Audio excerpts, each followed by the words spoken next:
first win in 3 games. Your views?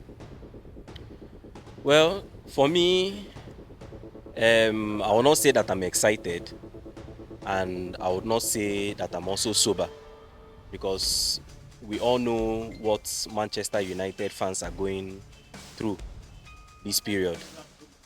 Every football fan wants to win even more than the players themselves. Um, Not just because of the win, but because of the bragging rights, because of the trophies involved, because of the pride of the club. Someone like me, I've been a Man U fan for 10 years plus, and I will tell you that when I had my cautiousness and became a Man U fan, this is like the most challenging time I have faced personally as a Man U fan. And I believe that this win for today, we hope that is a start of a better season. Okay, like Travis said, we talked about bragging rights. Do you have the bragging right now? Well, I have a friend that is an Igbo person, and the person once told me that I get them before no be property. It's like a saying, which means I've had it before or I've done it before and now I don't have it, is not qualified for you to say. As it stands now, Man U, we are bragging on our past glory, on what we have done and the name we have created for ourselves. But what we are now, I can brag with the pride of the past, but not now. Okay, after your winning against Burnley, which I believe Manchester United actually struggled, struggled to win this game. Do you think, or do you feel, or do you see the light at the end of the tunnel after this winning today? Okay, well, I like the word you said, struggle, because they have actually struggled. The fact that there's an aura now, and on my own low level, I play football, so I know what it is for a player when you lose games back to back. It affects you mentally, affects you psychologically. So many of those players are under psychological pressure. It's not as if they are not good. Not the Um, coach, but the players. yeah, most at time people will blame the coach because he's like the pilot of the ship. The game plan, the starting 11, the instruction comes from the coach. But um, to me, I see a coach like someone who owns a car, and the players he has on the field are like the fuel in the car. So the a good quality fuel will last longer. It will keep your car in order. It will not spoil your engine. It will not harm your electricals in your car. So Amorim for me has good fuel. Mayu has good players. That one we can't doubt that. But how the players manage themselves with the game for me is very important. Okay, basically, you just say a quality fuel. I know presently most people they talk say Dangote fuel na quality fuel, and some of the fuel that was made through refinery, a modular refinery. Okay. So you mean the first game and the second game Manchester United played, the kind of player, the kind of caliber player, most of them they are not actually quality player enough to win. So what do you have to say about this? Okay, for me, the first game that Man U played, our first match of the season against Arsenal, um, to me, Man U didn't really do bad in that game, even having been the fact that they lost 1-0 Against Arsenal. against Arsenal. Why I say they didn't really do bad is because Man U is a struggling team right now. We're not going to look at Man U just based on the name, but based on what is happening in Man U. Man U is a struggling team, and Arsenal, this is a team that just finished the Champions League. This is a team that just finished the Club World Cup, if I'm correct. I think they didn't go, sorry, the Champions League, the Premier League coming second, and so many other top competitions. So we know that Arsenal is actually in good form as compared to what Man U is. Now, for the first game and the second game, to me, I felt the performance were not okay, and I had my grievances towards the coach because when you see a coach starts forcing a formation, like a coach, you see a coach trying to force a formation that this formation must work, then for me, on my own analogy, the coach has started entering frustration mode. Frustration mode means that he does not really know what else to do or who else to put in the piece, so he's trying to force it that this should work. So we played the first formation the first match, we played the second formation the second match, but hopefully this third match there was a tweak to the formation, which was Mount not starting from the 9 or is a false 9, but Cunha.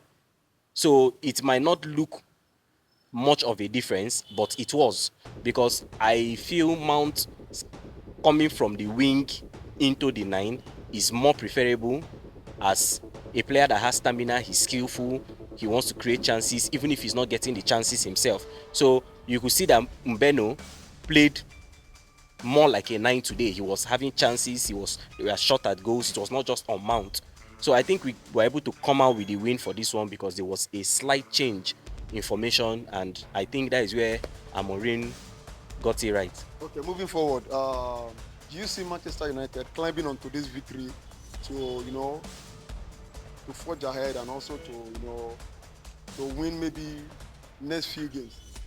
Well, me, I'm a firm believer that bad things can actually lead to good things, and negative things can actually lead to positive things. So, Man U lost to a fourth division side, and it was a thing of laughter. It was a thing of, how can a fourth division side remove Man U, a big team? There was a lot of banter and all. But when you look at it from the positive side, Man U doing poorly last season means that they did not qualify for any European competition this season, and the loss in the Carabao Cup early means that Man U has one less of a title not to get, but also one less of a title not to be overly focused on. The players need focus, and they need to focus their mentality on, even if it's one trophy to get. So at the point that they are struggling like this, I think Man U trying to compete in so many competitions right now will not really help the team. So the Carabao Cup exit might actually be a blessing for Man U to focus on the Premier League and FA Cup, at least trying to get one of them. All right, finally, where do you see this team at the end of the season? Well, for me as a Man U fan, I'll be biased. Cognitive bias will make me to say that I believe Man U will finish top of the table. But if we actually look at it from a non-biased perspective, I believe if Man U can strive, they can be able to make it at least to the top 4. First win for Manchester United in 3 matches. Your views? Well, it's time for us to be shameless. We don't get anything we see one day. No get anything we see one day claim. So I'll say that I'm glad for the 3 points. As bad as it is, 3 points is very, very important. That's the first. Secondly, we really struggled in this game. My biggest concern is how Man U went from that first Arsenal performance to dropping back-to-back bad performances. You get? I mean, I really can't wrap my head around it. But I'm someone that I've been watching football for a while, and actually believe in, if Arsenal fans can be trusting the process, how about Manchester United? I mean, we are bigger than Arsenal. Everybody knows. So if Arsenal can be trusting the process, bro, I believe we should be trusting the process. But then this process needs to give us hope. It needs to give us hope because, bro, how many seasons? This rebuild has been taking forever. Yeah, no, forget trophy. We've been getting a couple of trophies here and there. But the issue now is the rebuild. When are we going to rebuild our team to be a standard team to beat everybody? You understand? Not just these flashes of brilliance and, just be like NEPA, they bring light to the take camp. You understand? We need to be constant. We need to know what we're doing. I believe in the manager, but he's someone that is sticking by his guns, just like Guardiola did a couple of years ago. Guardiola stuck by his guns. He said it's either he leaves England or he continues his formation, and at the end of the day, it worked out for him. But I don't think Amorim has, that luxury like Guardiola. I feel like if he should experiment on, one or two things, I feel like this team will do well with the 4-3-3. The team will do very, very well with the 4-3-3, but he's sticking to his guns, so let's see how it goes.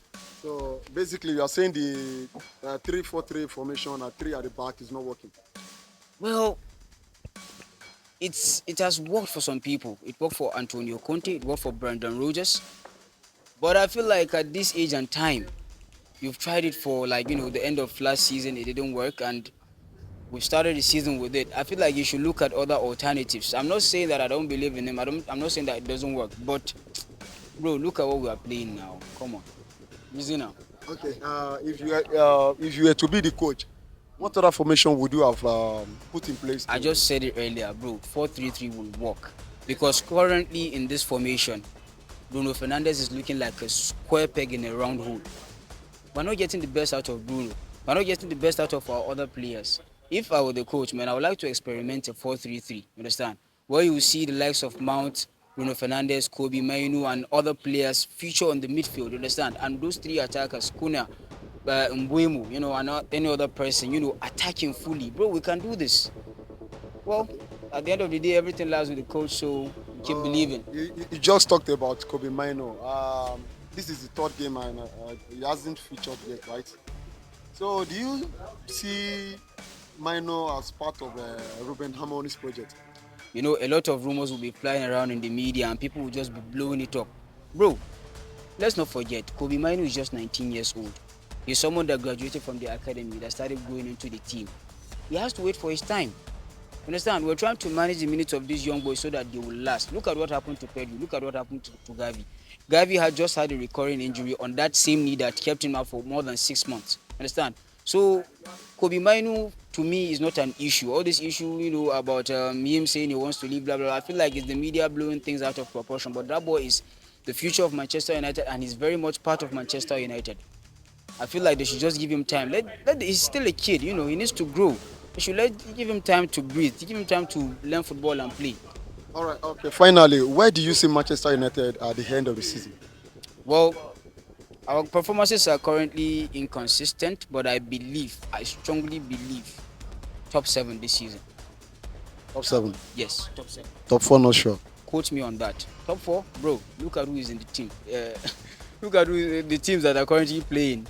I believe, with us doing a rebuild and, still trying to find our feet, let's just see top 7 is safe. So hopefully we are to see Manchester United playing Conference League next season. I'm not even thinking about that right now. I just want to see a team that can get 3 points week in, week out. Let's start from there. All right, thank you.